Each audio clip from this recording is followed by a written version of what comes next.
Welcome to Smash Writing. Today, well, first, I'm Paul. This is Justin. I was going to say, you've been forgetting to do the intros. I know, it's my gig here. Someone has to do it, sure as hell ain't going to be me. I don't do it when I'm by myself. You're just like, I'm here. Welcome to Smash Writing. Let's jump into it, bitch. Alright, today we're back with another classic monsters edition of our reviews. We took a bit of a break. We did. We actually did. Gotta get back on it. Gotta get the animated movies going too. Yeah, there's so many ideas we have in our heads for 2024. Trust me, they're all going to come into details. We just got to put the fine lines and dot the I's and cross the T's on them. But today we are reviewing... Cross those I's, dot those T's. What? But today we are reviewing The Bad Seed. Now, before you get started on the plot, this was recommended by... They really are like my family. And he came up with the idea and he was like, so you guys have you seen The Bad Seed? He's like, you gotta watch it. And I'm like, now he gave this idea way back in like October, and with our scheduling, how we do videos, it just finally got fitted in. And I sent him a message, or when I seen him over Christmas break, and I'm like, this film Was supposed to be up in November. Yeah. That's why we take notes and we save them for when we need to save them. But as always, put something in the comment below. We're struggling right now coming up with these classic movies. Yeah, so we need, well, not classic monsters. Yeah, classic monsters. Monsters. Justin, get to it. Oh, we meet a lovely family, with a daughter named Rhododendron, and thank God they call her Rhoda, because I will not be saying that name again. The dad is military and he's about to go away. We get a landlady who spoils the monster. Way to give the rest of the movie away that the little girl's the monster. Well, I say that about all children. That's all true. monsters. My daughter is a monster to him. Yeah. She's like 11 months. We meet a landlady. We meet a caretaker named Leroy who just shows himself in and is creepy in general. And mom is worried about her daughter, and the teacher about her daughter fitting in. She's like, is my daughter fitting in? Is she being friendly? Is she making friends? And the teacher, Miss Fern, is being real squirrely about this, not wanting. But we also hear an overhead note of, don't go near the wharf, don't go near the lake while they're at the fair. We get a long conversation about psychiatric analysis by 4 non-shrinks. And the idea of the mom not really liking violence, and she has a fear that she's been adopted. Or her parents aren't her parents. Well, the landlady's like, everyone has that fear. And when news report comes in that one of Rhoda's classmates have drowned in the lake. Claude. He won the penmanship award that she was irritated that she did not win. And Rhoda does not care at all that Claude is no longer on this planet.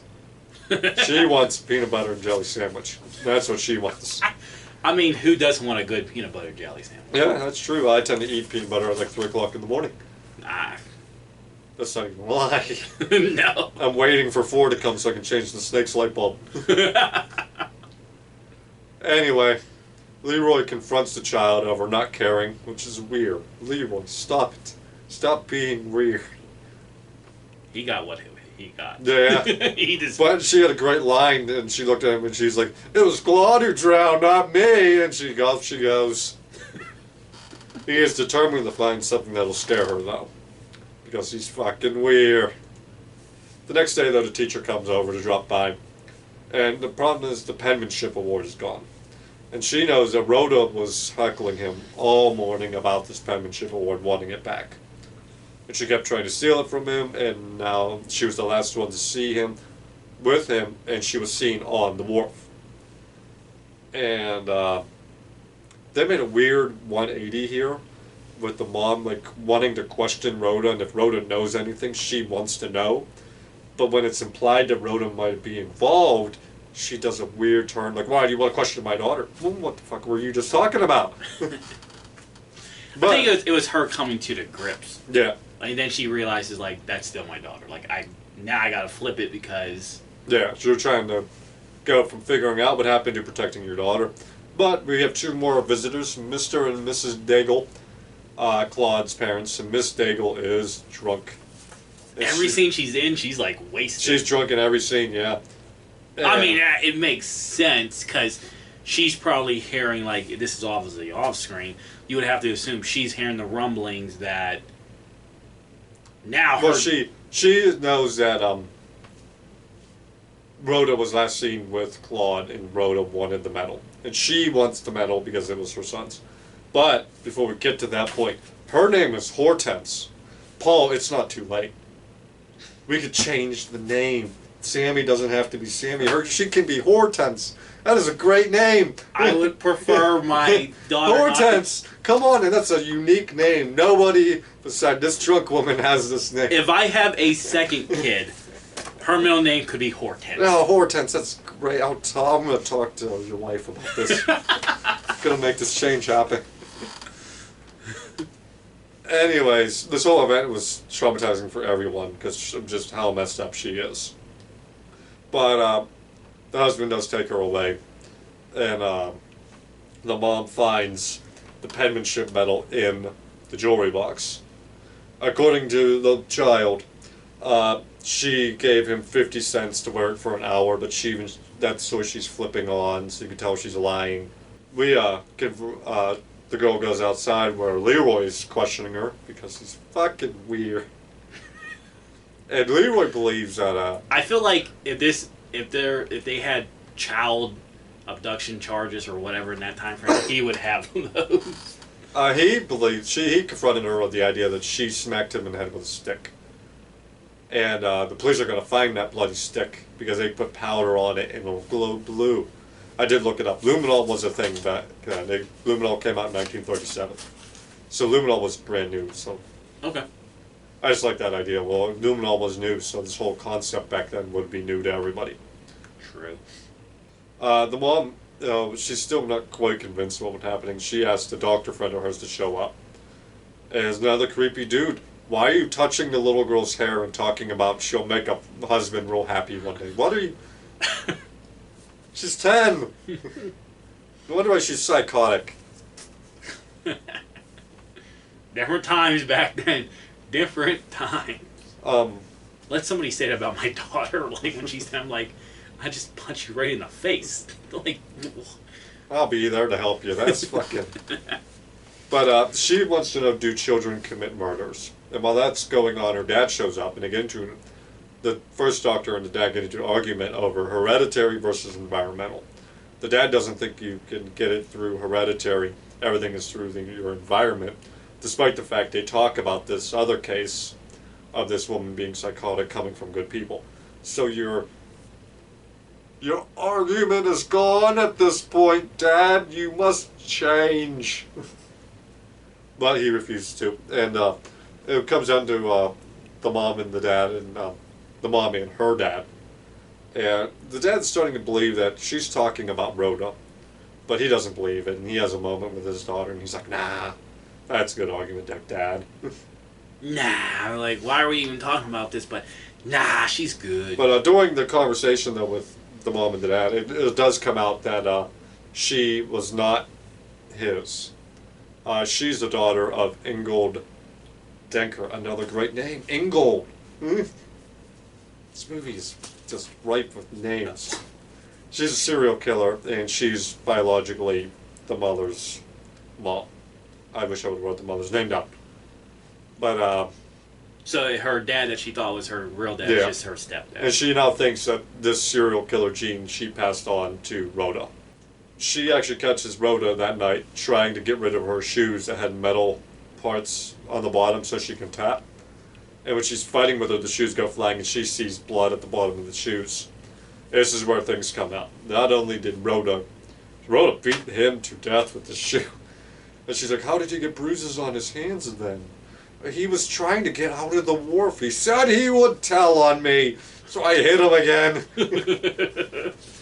And then she has the daughter throw away the shoes in the incinerator. But before she does, she asked about the old lady where she got a snow globe from back in Wichita. She's like, did you push her down the stairs? She's like, I slipped on ice. I slipped on purpose. So officially, this girl has 2 confirmed kills.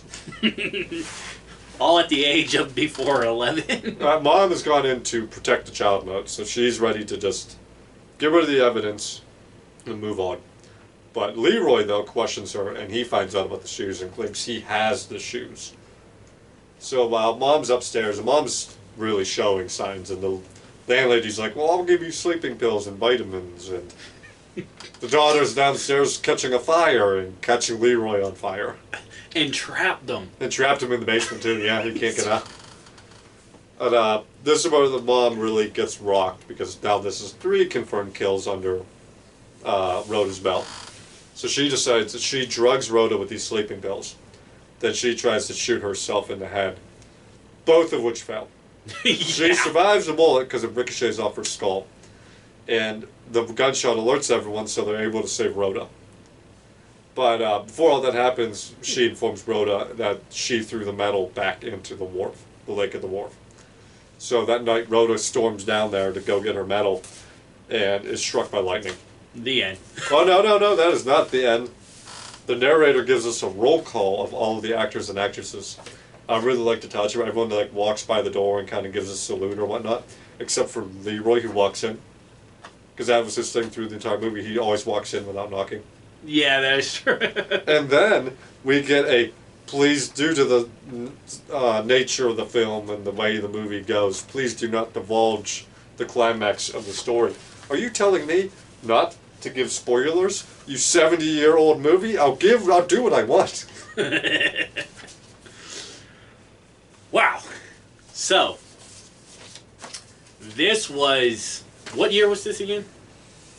Oh, 1950 something. 1956, I think. Yeah, something like that. There, I'll look it up.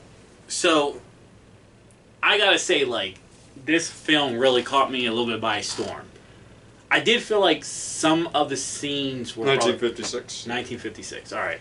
I did feel like some of these scenes were probably dragged out just slightly, because then you almost start to lose focus, because they just focus on the scene way too long.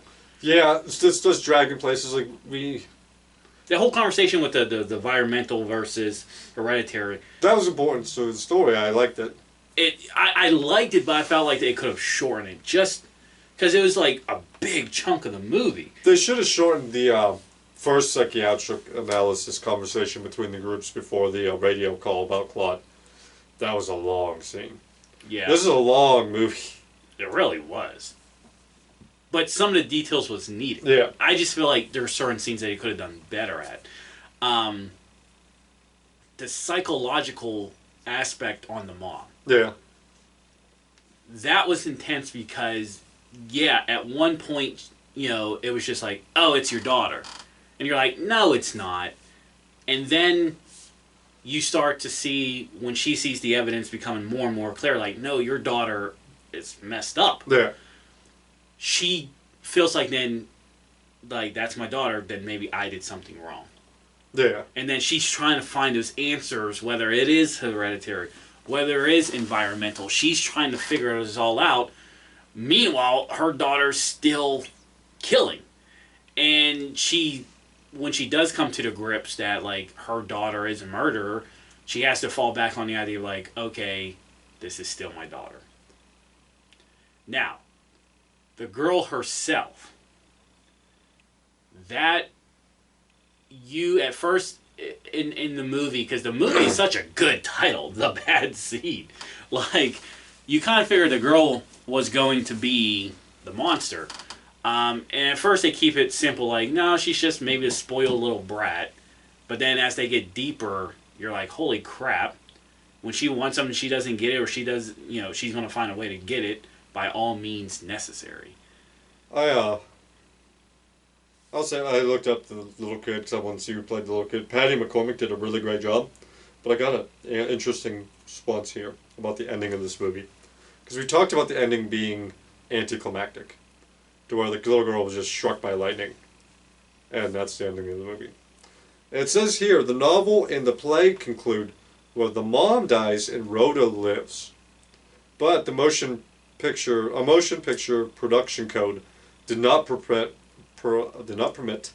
perpetrators of crimes to remain unpunished, which is why they had to flip the roles.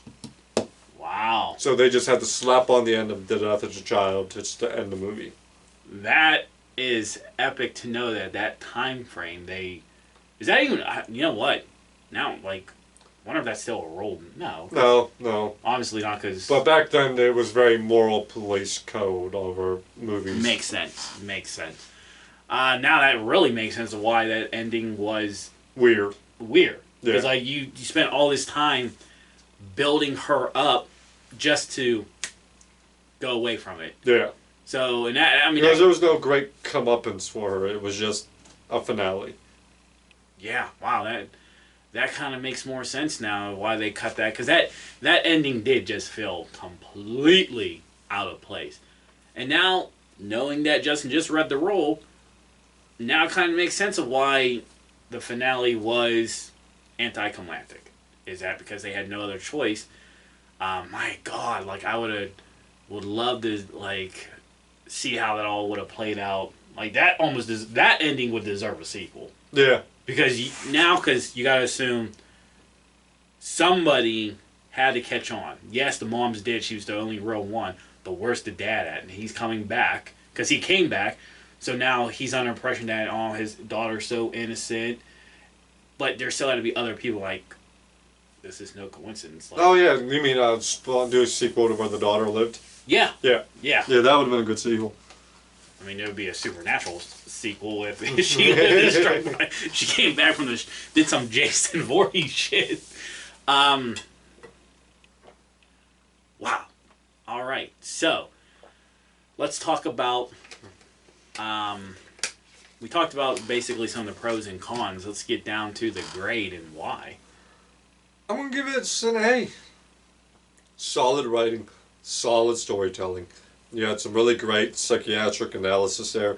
I like the idea that luminol being brand new, so they kind of have to explain it to the audience, like what this is. But they don't mention the name luminol. They just talk about the powder that makes the blood glow blue. I think I'm giving it an A too.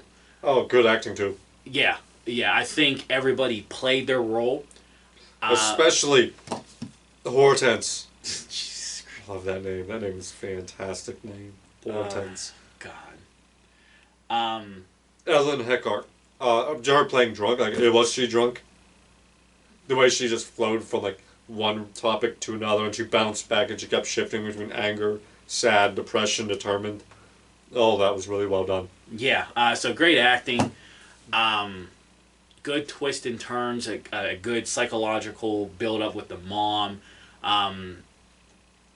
How vicious the little girl could be at such a young age. Oh yeah, like she had that demon shine in her eyes. Yeah. It's a good thing they said she was wearing a red dress. Couldn't tell. I mean, black and white. Yeah, really. Yeah, so the two things that probably stopped me from giving it a higher grade. Unfortunately, the ending is still the ending. Yeah. We have to judge his film off the ending and not what could have been the ending. So the ending was still anticlimactic. Yeah, I get... Here, we'll do it this one. The movie probably could have done a longer ending if they knew that the kid had to die. Okay, if the kid had to die, make it a better ending for the kid to die. Just not go, I'm going to go to the river, bam, dead. Yeah. The mom surviving, I thought, was actually a good touch because now she has to live with everything. I'd have much rather her not. Because she can get therapy and get help and everything like that now. I'd almost like the depressing ending where Kenneth is now alone and he has no idea what happened. I like that. Yeah, I could go with that.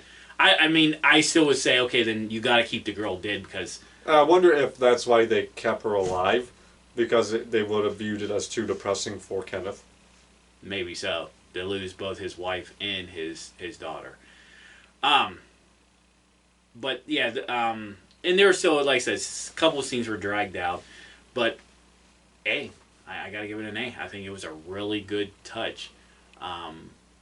So, Classic Monster Edition, The Bad Seed, A. Until next time. Bye-bye.